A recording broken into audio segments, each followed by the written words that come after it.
ولا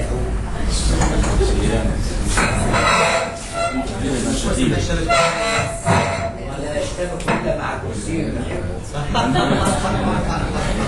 الحقيقة هذه السيدة عرفتها من أسبوع واحد، شدتني كثيرا. أنا أعتقد أن صوتي يصل.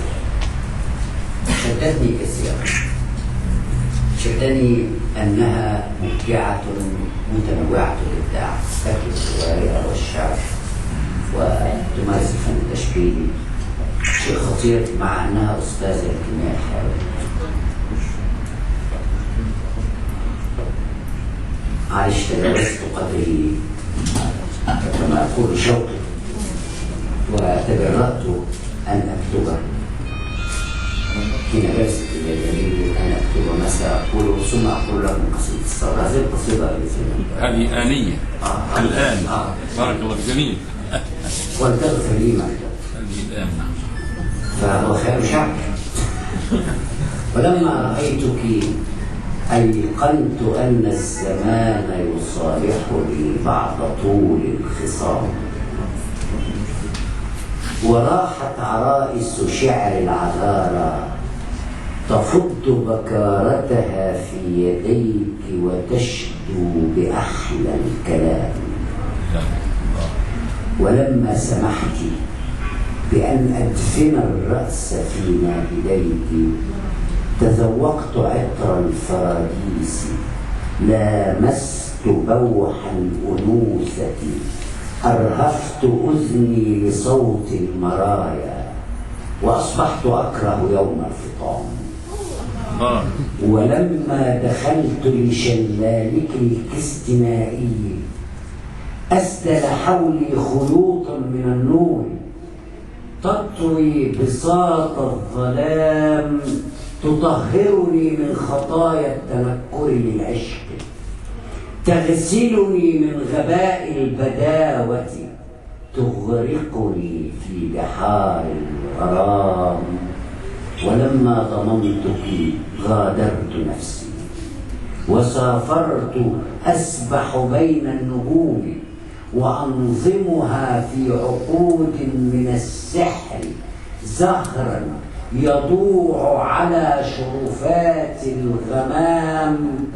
وأيقنت أني اقتربت وأني اكتملت وأني سموت وأني اكتشفت كمال الوجود وسر الخلود وحسن الختام.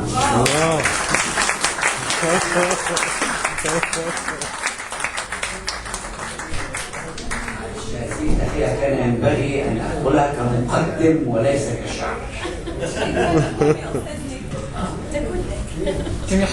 ثورة مصر، أنا شاهد دائما مصير، ده دي طويل شوية.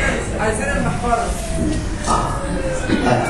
ما فعله المصريون من 25 يناير إلى 11 فبراير سنة 2011 معجزة لا يفعلها إلا شعب ذو تاريخ عريق، شعب عظيم قصير الحضارة.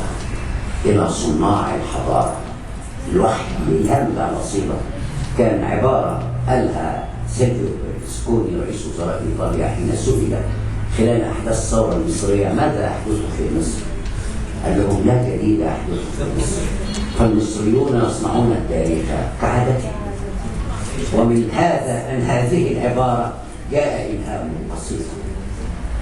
وعاد المداد إلى المحبرة، وعاد المداد إلى المحبرة ليستأنف الشيخ تسجيل سفر الوجود، ويشهد في النت ما حيره، وكيف بلمسة زر تموج الحشود وتعلو هتافاتها الهادرة، فتنهار تحت الطغاة العروش وتسقط أنظمة فاجرة.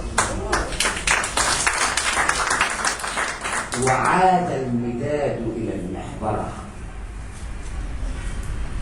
ليمحو ظلام 30 عاما من القهر والذل والمسخرة، ويستقبل الشمس حين تهل على وجه رمسيس مستبشرة، تنبئه أن أحفاده أعادوا إلى النيل أمجاده ونبض حضاراته الزاهرة، وعاد المداد إلى المحبرة لتكتب مصر صحائف عهد يعود به الحلم للذاكرة. وعاد المداد إلى المحبرة لتكتب مصر صحائف